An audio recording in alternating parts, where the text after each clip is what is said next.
ఎంఆర్పిఎస్ రాష్ట్ర ఉపాధ్యక్షుడిని గౌరవనీయులు మందాకృష్ణ మాదిగ గారు ఈ జిల్లాలో ఉన్నటువంటి ప్రతి గ్రామంలో జెండా ఆవిష్కరణ జరగాలని, అదేవిధంగా ప్రతి గ్రామం కూడా ఉద్యమ కేంద్రాలు మారాలని ఈ జిల్లాకు నన్ను ఇన్ఛార్జిగా నియమించడం జరిగిందని ఈ సందర్భంగా తెలియజేస్తూ ఉన్నాను. ఈనాటి సమావేశానికి పాల్గొన్నటువంటి జిల్లా ఎంఎస్పీ అధ్యక్షుడు అబ్రహం నాయకత్వంలో ఈరోజు నియోజకవర్గ స్థాయి సమావేశం జరుగుతుందని ఈ సందర్భంగా తెలియజేస్తున్నాము.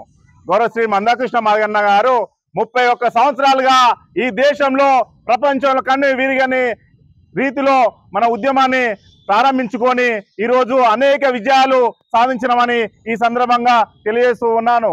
గౌరవ శ్రీ మందాకృష్ణ మాదిగ గారు చేస్తున్నటువంటి పోరాటాల్లో ఆరోగ్యశ్రీ సాధించినాము, అదేవిధంగా వృద్ధుల పెన్షన్ సాధించినాము, అదేవిధంగా వికలాంగ సమాజానికి పెన్షన్ విషయంలో పోరాడి అనేక దఫలుగా మేము సాధించిన విజయాలు ఉన్నాయని ఈ సందర్భంగా తెలియజేస్తున్నాము. అదేవిధంగా మందాకృష్ణ మాదిగ గారు ఈ దేశంలో భారతదేశంలో చరిత్ర చూసుకున్నట్లయితే బాబాసాహెబ్ అంబేద్కర్ తర్వాత అభినవ్ అంబేద్కరుడు మందాకృష్ణ మాదిగ గారిని ఈ సందర్భంగా తెలియజేస్తున్నాము.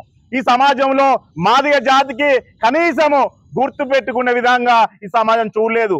కనీసము ఈ జాతి తలదించుకున్న జాతిని తలెత్తుకునేటట్టు చేసుకున్నటువంటి నాయకుడు మందాకృష్ణ మాదిగ ఈ సందర్భంగా తెలియజేస్తున్నాను.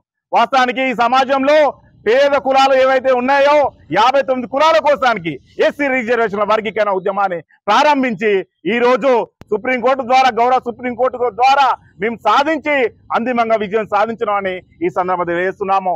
ఈ సమాజంలో ఈ భారతదేశ చరిత్రలో మాదిగల వైపు చూసే రోజు వచ్చిందని ఈ సందర్భంగా తెలియజేస్తున్నాము. ఈ దేశానికి ఈ మాదిగ జాతి పూర్వకాలం నుంచి ఇప్పటి వరకు సేవ చేస్తుందని ఈ సందర్భంగా తెలియజేస్తున్నాము. ఏదేమైనా భారతదేశ చరిత్రలో మందాకృష్ణ మాదిగ గారి స్థానం ఈ రోజు భారత కేంద్ర ప్రభుత్వం గుర్తించి ఈ మాదిగ జాతి గుర్తించి పద్మశ్రీ వచ్చిందంటే ఈ రోజు వారు చేసిన త్యాగాలు, తన రక్తాన్ని తన మాంసాన్ని చిందించి ఈ రోజు ఈ మాదిగ జాతిని 100 రెట్లు నిలబెట్టిన సందర్భంగా తెలియజేస్తున్నాం.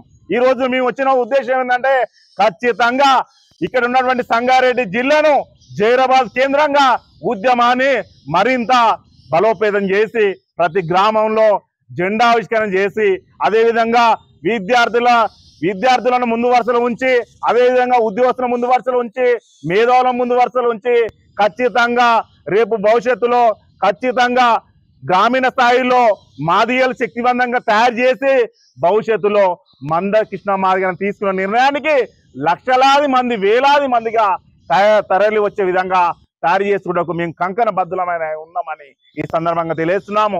అదేవిధంగా మందాకృష్ణ మాదిగ గారు ఒకటే చెప్పారు, హక్కులు ఉద్యమ ప్రారంభ దశలో హక్కులు, ఆత్మగౌరవం, రాజ్యాధికారం. హక్కులు వచ్చింది, ఆత్మగౌరవం వచ్చింది, రాజ్యాధికారం దిశగానే రేపు ప్రయాణం ఉంటుందని సందర్భంగా తెలియజేస్తున్నాము. రేపు ఖచ్చితంగా ఎంఆర్పిఎస్ ఉద్యమాన్ని బలోపేతం చేస్తూ మహాజన సోషలిస్ట్ పార్టీని కూడా మేము బలోపేతం చేస్తామని ఈ సందర్భంగా తెలియజేస్తున్నాము. గ్రామాన జైరాబాద్ నియోజకవర్గంలో ఇప్పటికే బలంగా ఉంది, కమిటీల నిర్మాణం బలంగా జరుగుతుంది. ఇక్కడ చూశారు, ఇక్కడ ఉన్నటువంటి యువత అందరూ కసితో రేపు ఈ మాదిగ జాతి భవిష్యత్తుకు కూడా వివిధ కులాలు కూడా ఎస్సీలు, బీసీలు, ఓసీలు కూడా మాదిగ జాతే ముందు వరుసలో నిలబడితే ఖచ్చితంగా రాజ్యాంగంగా ఖచ్చితంగా ఈ మాదిగల వల్లనే అవుతుందని బీసీ సమాజం కూడా మన వైపు చూస్తుంది. మందాకృష్ణ మాదిగ గారు ఏం నిర్ణయం తీసుకుంటారని బీసీ నాయకులు కూడా అనేక సందర్భాలు మాట్లాడుతున్న సందర్భంగా ఉంది.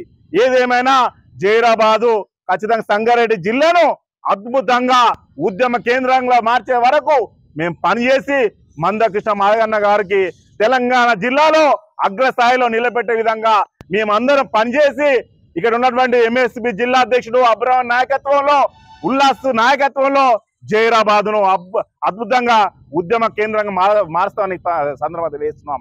ఏదేమైనా ఇక్కడ ఉన్నటువంటి నాయకత్వం, మహిళా నాయకత్వం కోసానికి కృషి చేస్తున్నటువంటి పెద్ద గీత మాదిగ గారు